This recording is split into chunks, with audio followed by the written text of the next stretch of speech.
안녕하십니까. 가압승계 전문 S&P 경영자문의 이문환입니다. 오늘 주제는 특허권이나 상표권을 자본으로 전환하는 특허권 자본화입니다. 많은 기업들이 무형자산의 활용에 대해 소홀하시는데 유형자산인 기계장치 5억과 무형자산인 상표권 5억은 다른 가치의 자산이 아니란 것을 인식하셔야 합니다. 오늘 영상을 끝까지 보시고 잘못된 정보나 오해로 무형자산의 활용을 배제하거나 혹시 과세당국으로부터 조사를 받지 않을까 하는 염려를 거두시기를 기대합니다. 무형자산의 출자 전환은 해당 특허 상표권의 가치를 인정받는 만큼 자본증자가 되는 것이기 때문에 가수금 같은 자산의 이전이 아닌 자산의 생성입니다. 즉 개인자산의 증가분을 이전하는 것이지요. 특허 자본화를 말씀드리기 전에 가수금과 가수금의 출자 전환에 대해 말씀드리겠습니다. 가수금이란 현금 수입이 있었으나 거래 내용이 분명하지 않거나 거래가 완전히 종결되지 않아 계정 과목이나 금액이 미확정인 경우에 현금의 수입을 일시적으로 채무로 표시하는 계정 과목입니다. 즉 결산기까지 내역이 확정되어 해당 계정 과목으로 대체되어야 한다는 말인데 확정되지 못하면 기업의 부채 비율을 상승시켜 기업의 재무구조를 악화시키게 됩니다. 2011년 상법 개정으로 인해 가수금의 출자 전환이 가능하게 되었습니다. 부채로 인식되는 가수금을 출자 전환하게 되면 일석이조의 효과를 누립니다. 즉 가수금만큼의 부채가 사라지고 대신 사라진 부채만큼의 자본이 생기는 것이죠. 규모가 작은 기업의 경우라면 부채 비율이 드라마틱하게 좋아지기도 합니다. 사례 두 가지를 소개합니다. 첫 번째 사례, 가수금의 출자 전환입니다. 주식회사 땡땡정밀은 자산 30억에 부채 20억, 부채안에 가수금이 5억이고 자본은 10억으로 부채 비율 200%인 중소기업입니다. 부채의 상당 부분이 금융권 단기 차입금으로 매년 송환을 연장하고 있습니다. 대표님은 차입금 이자의 금리 인하를 요구하니 은행은 유상증자를 조건으로 금리를 인하하는 것을 고려하겠다고 합니다.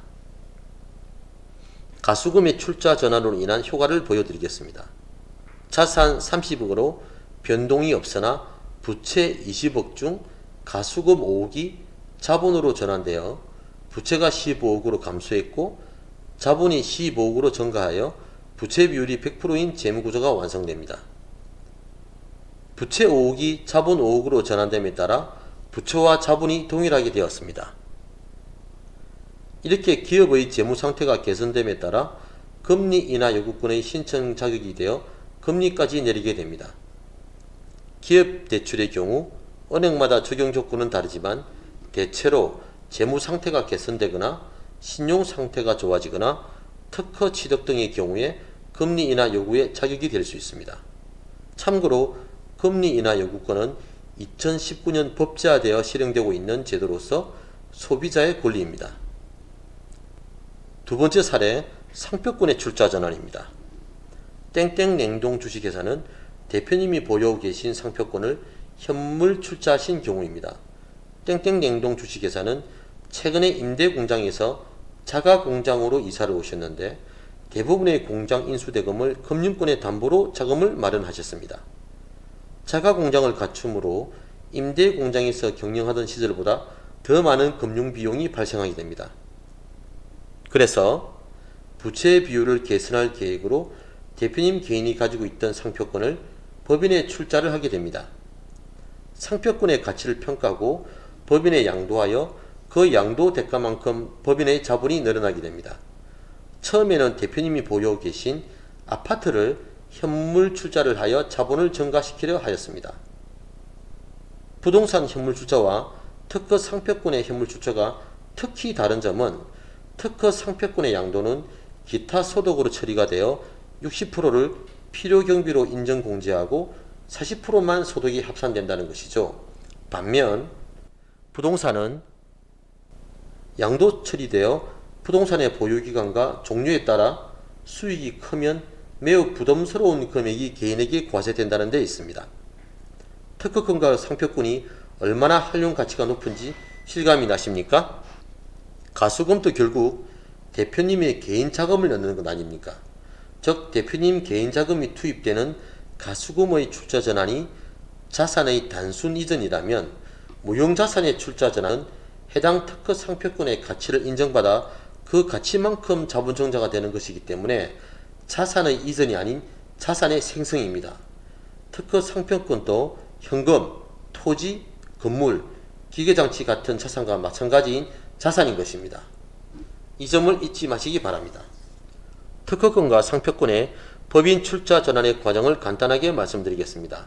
먼저 해당 산업재산권의 가치를 산정합니다. 증가될 자본의 가치를 알기 위해 감정평가사로부터 감정평가를 받습니다. 두 번째, 평가된 감정평가액을 근거로 대표님 개인과 법인과의 양수도 계약을 합니다. 세 번째, 법인은 양수대가를 지급하는 대신 대표님과 양수대금 지불의 금전소비대차 약정을 합니다.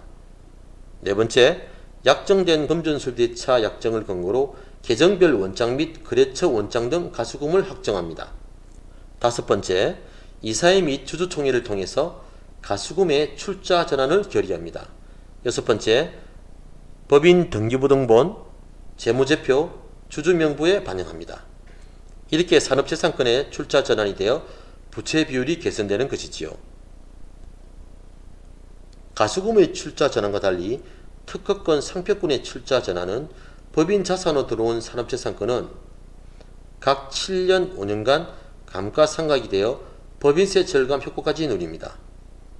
예를 들어 상표권 가치가 5억이라 하면 상표권은 5년간 감가상각을 하므로 단순 계산하여 이렇게 1년에 1억씩 감가상각을 하면서 1억 원의 22%씩 즉 1년에 2,200만원의 법인세가 절감되고 5년이면 1억 1,000만원의 법인세가 절감되는 것입니다.